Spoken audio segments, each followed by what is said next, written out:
Bom dia, meus queridos, tudo bem? Na aula de hoje vamos estudar o último dos regimes totalitários que ascendeu durante os anos 20.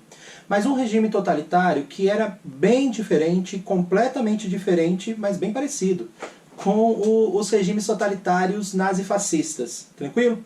Bom, hoje a gente vai conversar sobre o regime totalitário do stalinismo, que é o governo que vai suceder o Lenin, né, após a morte do Lenin em janeiro de 1924. Beleza? Bom, antes de qualquer coisa, eu vou focar muito nessa questão das semelhanças e diferenças. São regimes, e aqui vamos focar principalmente nessa questão do nazifascismo mesmo, tá? do nazismo e o fascismo italiano. São regimes parecidos na ideia das práticas. São regimes centralizadores, são regimes que o governante vai ser tratado como um líder praticamente infalível, são governos que vão ser extremamente repressivos e vão perseguir oposições, até oposições internas. A gente viu que o Hitler mandou matar membros do partido nazista, que eram contrários a ele. O Stalin vai fazer a mesma coisa. Agora, no sentido ideológico, é muito diferente. Como eu falei para vocês, principalmente no vídeo do nazismo, a visão nazifascista, do socialismo, dessa ditadura, era uma visão muito mais estatal. Era uma visão muito mais nacionalista. O Estado deveria ser dono de tudo e garantir a igualdade, né, assim, entre todos. É lógico, como eu falei para vocês, o nazismo, essa igualdade se dava simplesmente para aqueles que eram considerados a raça superior, que seriam os arianos. Os nazistas não estão pensando nos germânicos, né, nos povos alemães como um todo, eles estão pensando num grupo específico, os arianos. O Mussolini, ele até não tem muito essa coisa de raça superior, então ele está pensando em um Estado garantindo uma igualdade para os italianos. Ali, teoricamente, você teria uma maioria maior, vamos dizer assim, uma maioria maior, toda maioria maior, mas você teria uma quantidade, a maioria de fato representada, vamos falar desse jeito. Agora, na Rússia não.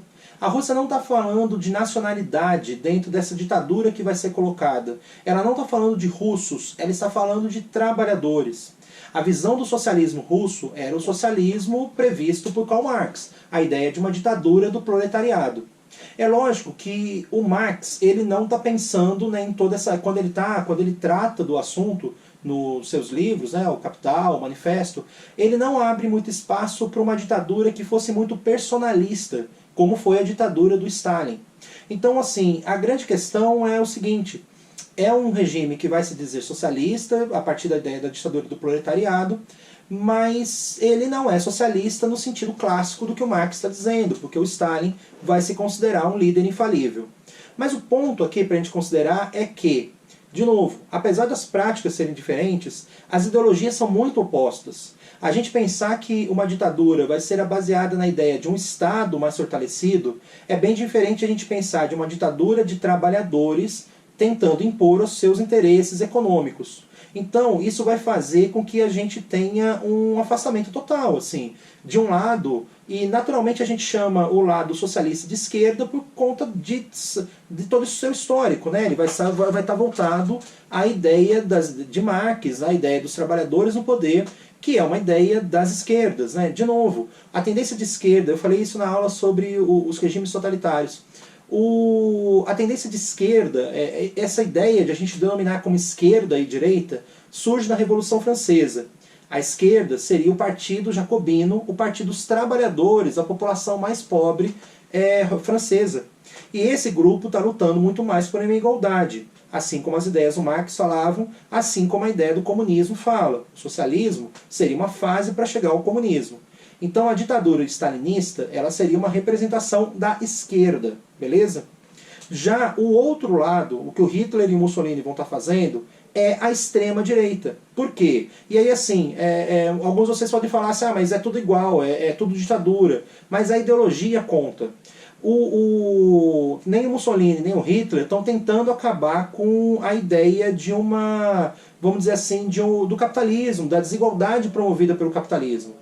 O capitalismo pressupõe pessoas ricas e pessoas pobres, donos das fábricas e trabalhadores, né? Assim, donos dos meios de produção, vou usar aqui os termos do Marx, e da força de trabalho.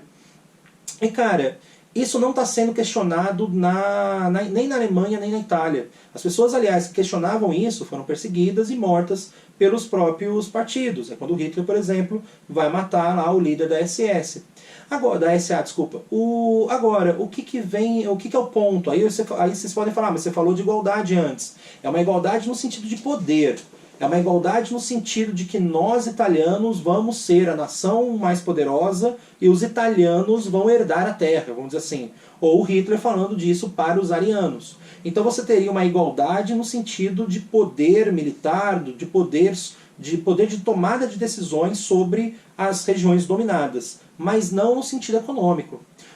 Nem o Hitler, nem o Mussolini estão falando de chegar a um regime igualitário e um regime onde os bens fossem todos divididos ou qualquer coisa do tipo, tá? Assim, eles não são anticapitalistas, eles podem até em algum instante da sua trajetória, principalmente no caso do Partido Nazista, ter adotado um discurso mais anticapitalista, mas não era.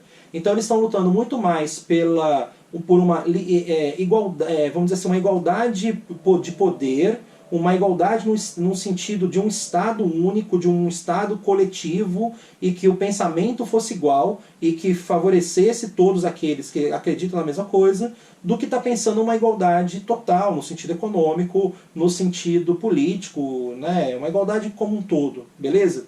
E, gente, de novo, talvez a melhor forma de a gente entender o espectro político não é pensar numa linha reta, a esquerda está para um lado e a direita está para um outro. É pra gente pensar numa coisa muito mais, sei lá, quase circular, o que seria no mínimo curioso. Mas se a gente pensar que no sentido de práticas, o que a extrema-direita e o que a extrema-esquerda estão pregando é basicamente a mesma coisa, mas de formas ideológicas diferentes.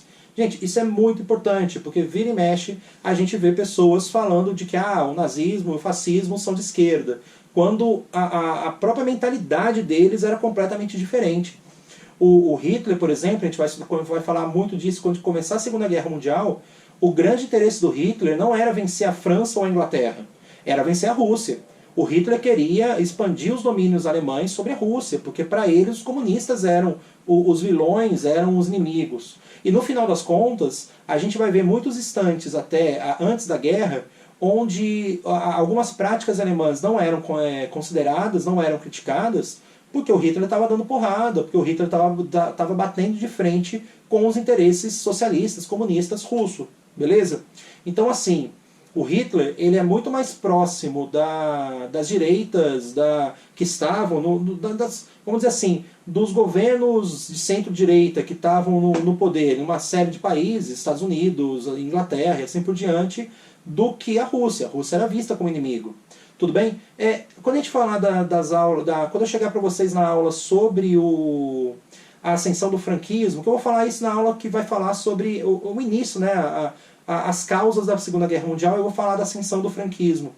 Cara, o Hitler mandou tropas para garantir o Franco, que era um general fascista, no poder, e ninguém questionou. A Inglaterra não questionou, a França não questionou, os Estados Unidos não questionou, e não questiona por quê? Porque ele estava dando porrada nos socialistas espanhóis.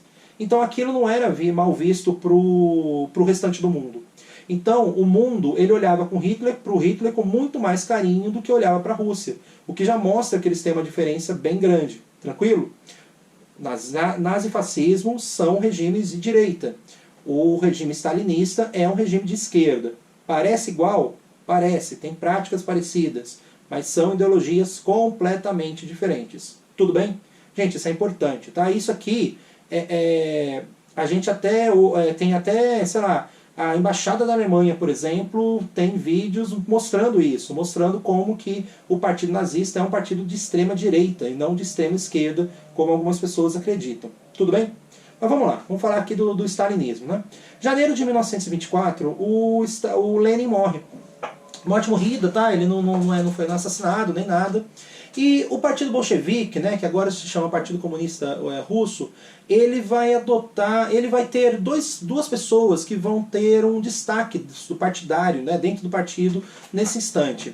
De um lado você vai ter Trotsky, que era um personagem histórico muito importante para a Revolução. Ele estava do lado do Lenin em boa parte do período revolucionário. Ele até o início da trajetória política dele é do grupo menchevique, mas ele depois muda para os bolcheviques, né? Sai lá do grupo que falava em capitalismo e vem para o grupo que já falava de uma revolução. E, cara, muito intelectualizado, ele era um cara que falava várias línguas, estudou fora do país, ele era muito inteligente, ele liderou na Guerra Civil o Exército Vermelho, extremamente carismático, tá? Assim, de impor, né, a sua presença, ele era notado quando ele chegava em algum lugar, mas esse carisma era tão grande que isso vai até atrair algumas inimizades em relação a ele. Vão começar a temer de que se o Trotsky vira o grande líder da Revolução Russa, virasse uma coisa mais personalista, afinal ele era muito carismático, você prestava atenção no que o Trotsky estava dizendo. Do outro lado, você tinha o Stalin. O Stalin, ele era um cara super apagado.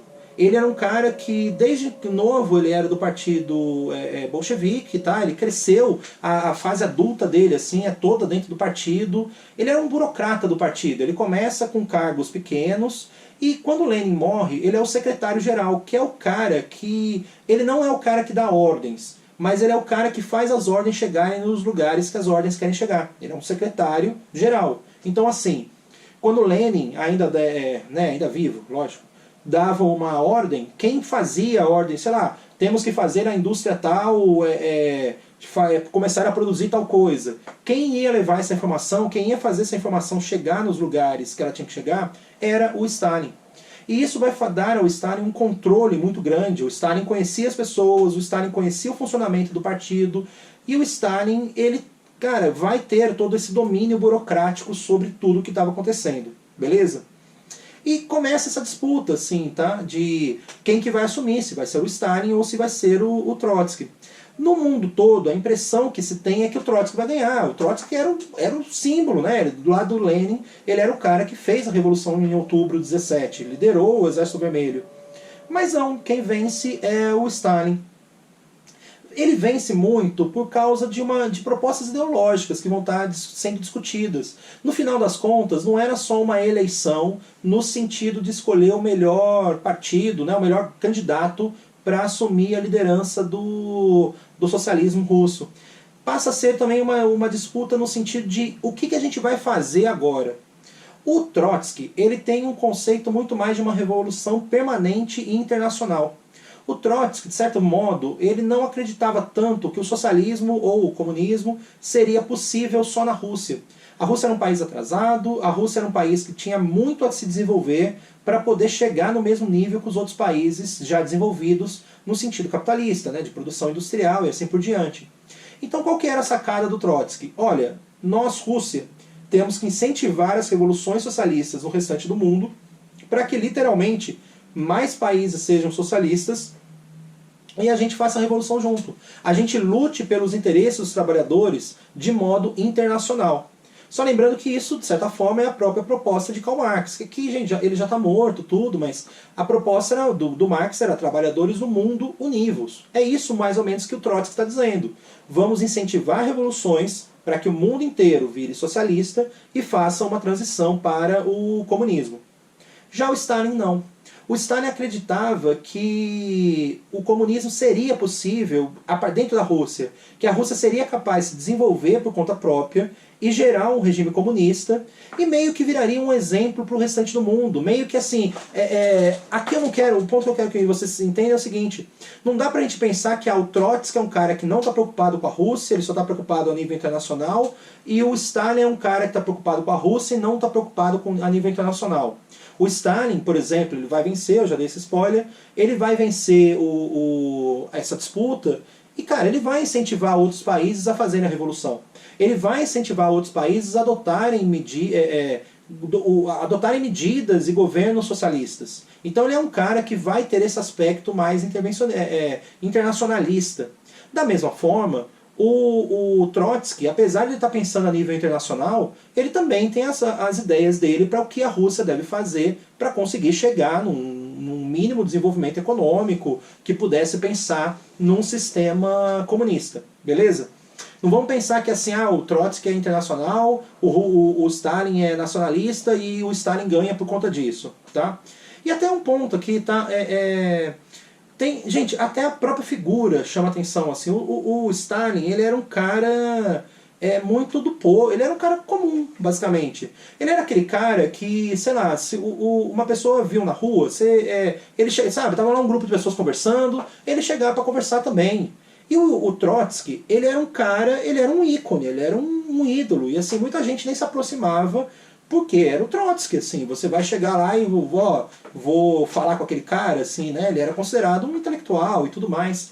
Então até por esse lado também muito popular, ele está pensando numa questão da Rússia. E o ponto principal também, assim, ele é o cara da burocracia, ele entende como o que ele tem que fazer pelo partido, ele entende o que tem que ser, como é que o partido funciona. E ele sabe aonde o cara aperta, vamos dizer assim, de cada uma das pessoas que estão ali dentro. E quando as coisas começam a apertar mesmo, que passa a ser necessário escolher uma pessoa, porque até então, gente, vão ser 3 anos, meio que você tinha os chamados comissários do povo, e você não vai ter uma figura ascendente, você vai ter o Trotsky, o Stalin, como comissários do povo, cada um chamando mais atenção para o seu lado, mas governando meio que juntos, vamos dizer assim. Em 27, a Rússia tem uma crise de produção de alimentos, e o povo começa a exigir qual que é a resposta, o que a gente vai fazer. O próprio Partido Comunista vai procurar essa resposta. E é nesse instante que o Stalin ganha espaço. Ele tinha propostas nacionais, ele tinha propostas para tentar resolver aquele problema. Em 27 ele assume a liderança do partido.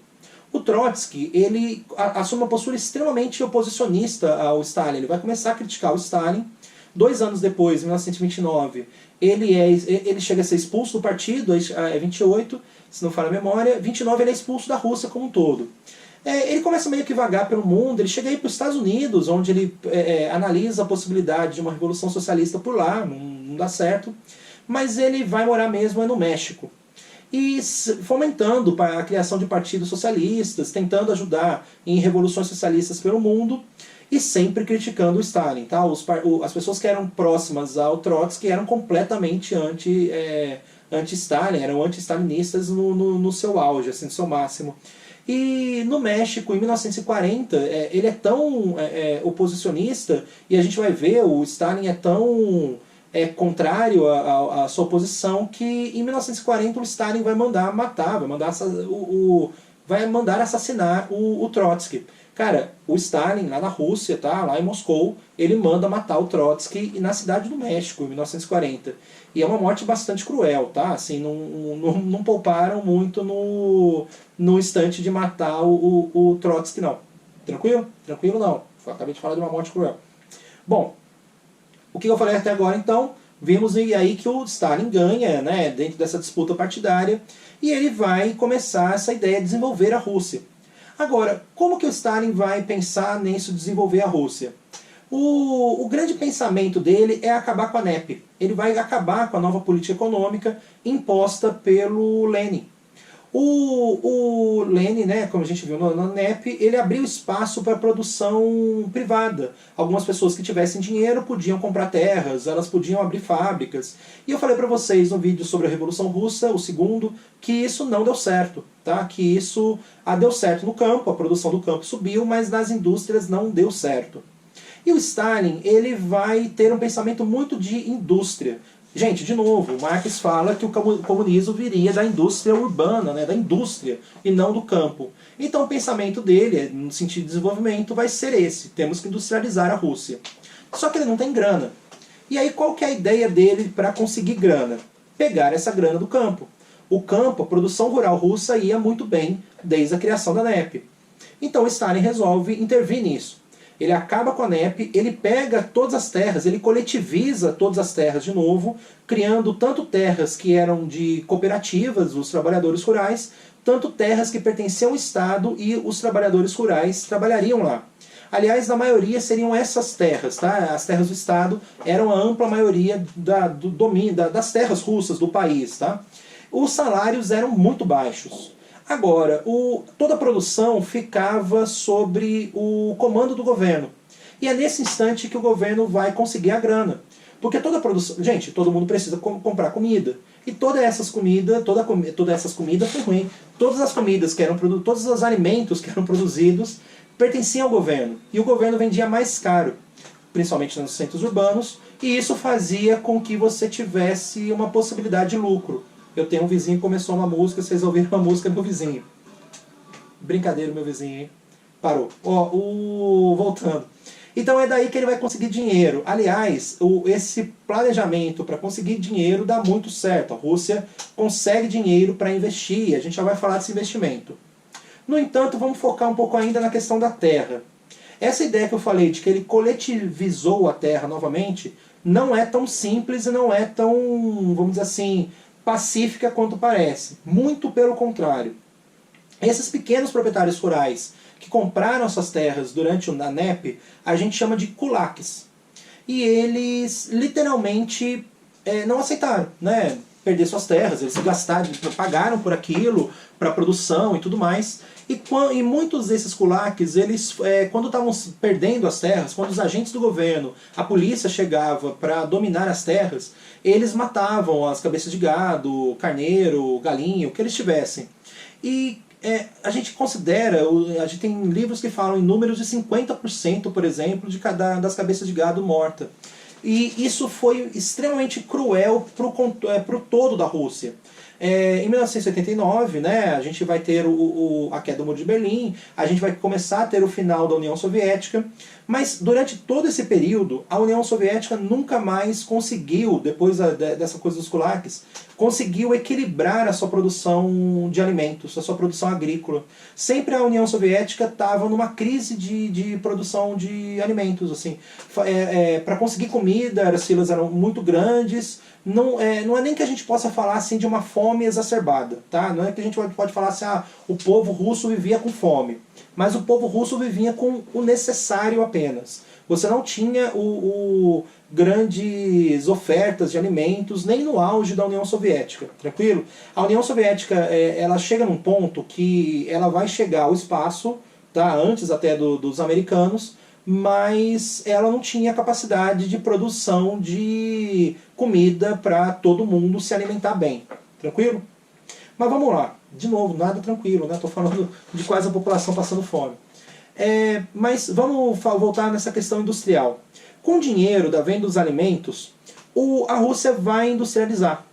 E essa industrialização ela vai ser super controlada pela Rússia, pelo governo, né? O Estado vai ser extremamente interventor na economia e vai ser muito facilitada pelo clima de guerra que estava em toda a Europa. Assim. É o período que Mussolini está ascendendo ao poder, é o período que o Partido Nazista está ganhando muito espaço. Então isso vai fazer com que a própria população russa considere que era necessário, por exemplo, retomar uma produção bélica de grande porte, no sentido de produzir muitas coisas. E então, assim, os russos a população estava muito disposta a trabalhar, porque consideravam que aquilo ia ser como muito importante para o futuro, o dinheiro estava sendo colocado, e assim, vai dar muito certo, tá? Cara, aqui nesse vai dar muito certo, os números são assim, os números do que o Stalin conseguiu são números brutais, assim, a gente está falando de... antes do Stalin estar no poder, né, em 27, por exemplo, vamos considerar, a produção de energia elétrica, por exemplo, da Rússia, era de 5 kWh. Isso vai passar para 48 milhões, 5 milhões, desculpa. E vai passar para 48 milhões depois, em 1940. Então, assim, os crescimentos, o crescimento de tudo aquilo é muito, mas muito significativo. A gente vai estar falando, sei lá, de 4 vezes mais de pessoas empregadas na indústria. Até a população russa, se no início da Revolução era mais de 80% da população que vivia no campo, quando a gente chegar em 1936, 51%, só não, né, a maioria, mas 51% da população vivia no campo. Então você teve uma migração para a cidade muito grande, porque a cidade tinha emprego, a cidade tinha oportunidades a serem oferecidas. E dá muito certo, tá? Assim, esse investimento na indústria de base, na indústria pesada, ela vai ser muito significativa. A Rússia vai produzir equipamentos para ampliar sua produção industrial a cada ano que passava e vai se transformar numa potência industrial, assim, ao ponto de literalmente vencer a Segunda Guerra Mundial. E cara, a gente tem uma impressão muito de que os Estados Unidos é que venceu a Segunda Guerra Mundial por conta do pós-guerra e por conta do cinema. Mas assim, quem mais segurou os nazistas por mais tempo e tiveram mais soldados nazistas atacando e destruição foi a Rússia. A Rússia estava lá do lado. E desde 1941, os soldados alemães estavam na Rússia atacando. E os russos conseguem travar o avanço alemão em Stalingrado, o que é o início do fim, basicamente. Quem mais, vamos dizer assim, se desempenhou um papel para essa vitória são os russos. E isso mostra como que esse país conseguiu se desenvolver durante o governo do Stalin. Ele pega um país essencialmente agrícola, extremamente atrasado, e torna numa potência que vence a Segunda Guerra Mundial. Tranquilo? Lógico, eu vou falar para vocês os custos, eu vou falar isso daqui a pouquinho, tá? O lado social que vai estar ocorrendo por isso, durante tudo isso. Aqui eu estou focando muito na economia. Uma outra característica interessante é que desde 1928 a economia russa ela é toda planificada. O Stalin ele vai adotar um sistema de planos quinquenais. Ele de 5 em 5 anos ele planejava aonde a Rússia deveria estar daqui a 5 anos. Então eles literalmente planejavam o seguinte, olha, não tinha celular na época, mas temos que produzir 1 milhão de celulares daqui a 5 anos. E o ponto mais importante, a partir de toda essa burocracia do Estado, a partir de todo esse controle que o Estado, o Partido Comunista tinha, e o Stalin, que é um ditador, eu vou falar disso para vocês daqui a pouco, eu vou falar da parte política, eles vão produzir. O que estava lá no papel que tinha que ser produzido, eles vão produzir. E é interessante que por conta desses planos quinquenais, a Rússia não sofre com a crise de 29, porque ela não tem superprodução. Ela está num crescimento, o Estado é interventor até antes da crise de 29, então assim, ele consegue manter o desenvolvimento industrial ao longo de toda a crise. E isso acaba sendo muito significativo, porque assim, quando o mundo inteiro estava quebrado, a Rússia não estava. E aí a Rússia tinha capacidade, inclusive, de comprar equipamentos, porque foram produzidos na Inglaterra, ela conseguia comprar máquinas em outros países e trazer, porque os países não tinham mercado consumidor. Por mais que eles não gostassem da Rússia, cara, a Rússia tinha dinheiro para comprar. Então eles vendiam. A Rússia consegue aproveitar da crise mundial para fazer o seu crescimento econômico. Tranquilo? E de novo, dá super certo, se a gente for pensar no desempenho da sua indústria. E cara, um ponto importante, indústria de base, tá? Indústria pesada. Do mesmo jeito que eu falei que a Rússia vai ao espaço, mas não produz muita comida, aí também a gente tem que analisar que a indústria de consumo da Rússia também nunca foi muito significativa.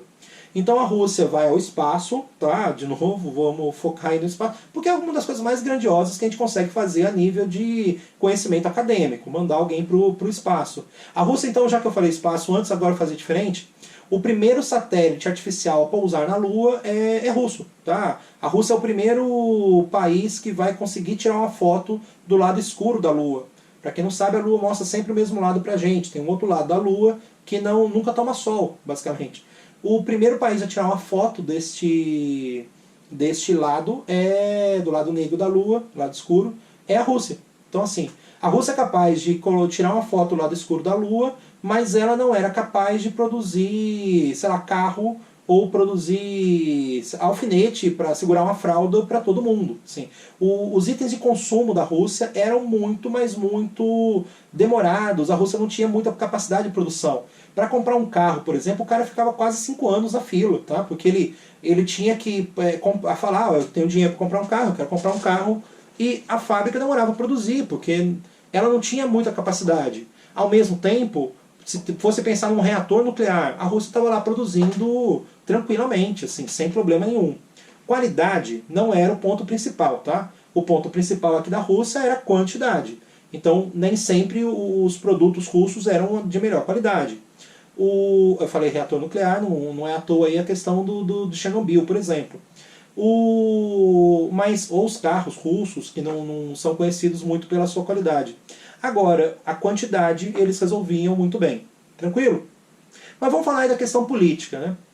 Antes de qualquer coisa, o Stalin ele é um ditador, mas um ditador daqueles ditadores de primeiro nível. Assim. Ele vai perseguir a oposição a um ponto de que os seus próprios aliados vão correr risco. Aliás, nesse sentido, vamos lembrar que aqui, quando o Stalin chega ao poder em 27, já são 10 anos de revolução. Então os inimigos do socialismo, os inimigos dos comunistas, eles já tinham muitos se afastado da Rússia, ou mortos, ou perseguidos.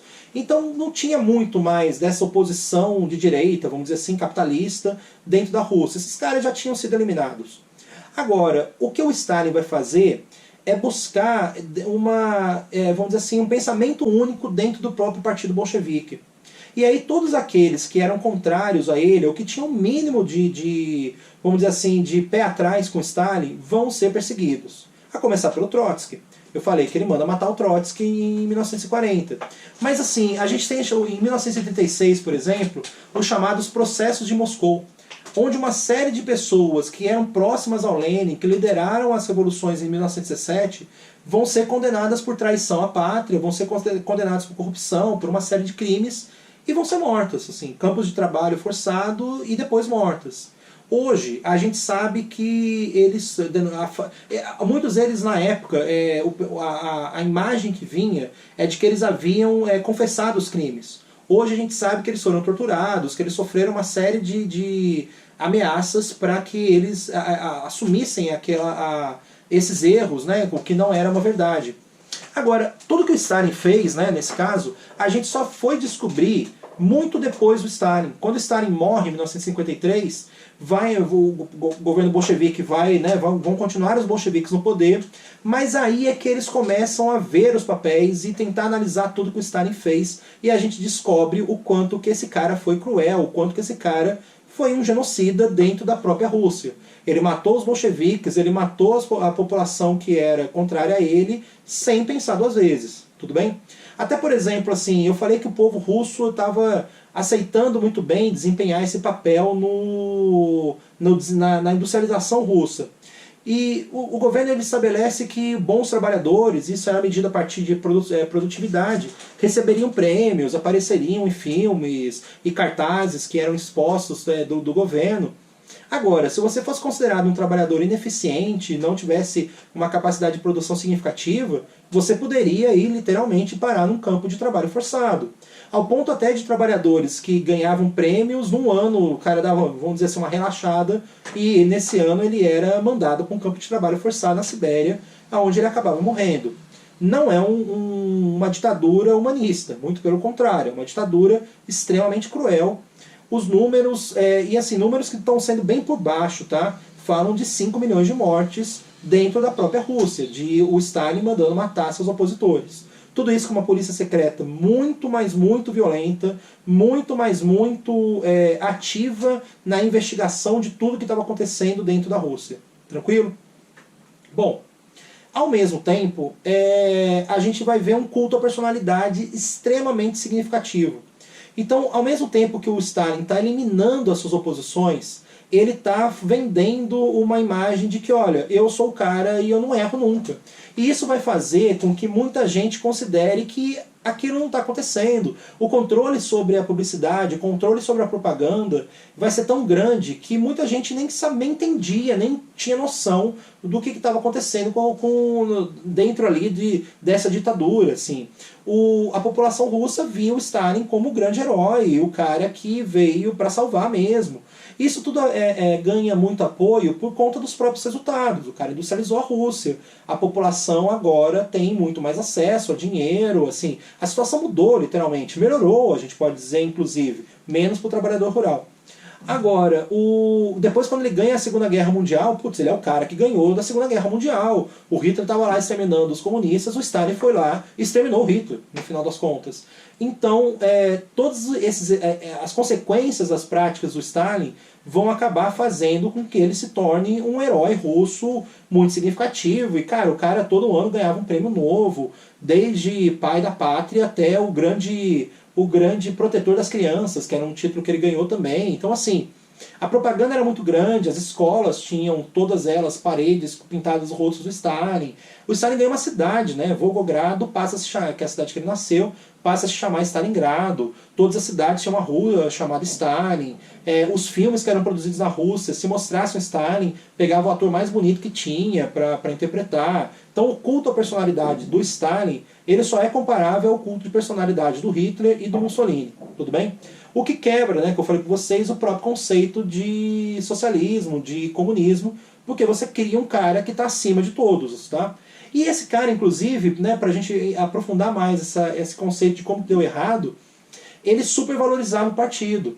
Então, assim, ele está pregando essa ideia de que a gente vai chegar a uma igualdade, mas, por exemplo, os bolcheviques, os membros do partido, estavam um nível acima.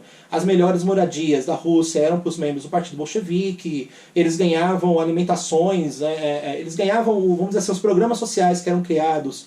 Os membros do partido tinham sempre um extra, eles tinham clubes para ir passar férias específicos do partido. Então você tem muito essa quebra nessa busca por uma igualdade. Se você fosse o Stalin, você estava acima de tudo mesmo. Se você fosse o partido bolchevique, você estava acima do restante. Se você fosse um trabalhador urbano, você ainda estava acima dos trabalhadores rurais. Tudo bem? Então, assim, o Stalin, nesse instante que ele adota uma postura muito mais personalista, ele se afasta de qualquer conceito de igualdade. E para terminar, um ponto muito importante. O Stalin, ele super, ultra, mega, hiper blaster valoriza a educação russa. Ele vai construir desde escolas para alfabetização, escolas técnicas e universidades. E isso, o primeiro instante, o primeiro pensamento dele foi para formar os trabalhadores. Não adianta nada a gente criar um bando de indústria, mas se ninguém souber apertar os botões ali das máquinas, né, apertar um parafuso ou qualquer coisa do tipo. Então ele vai criar escolas para que os trabalhadores aprendam.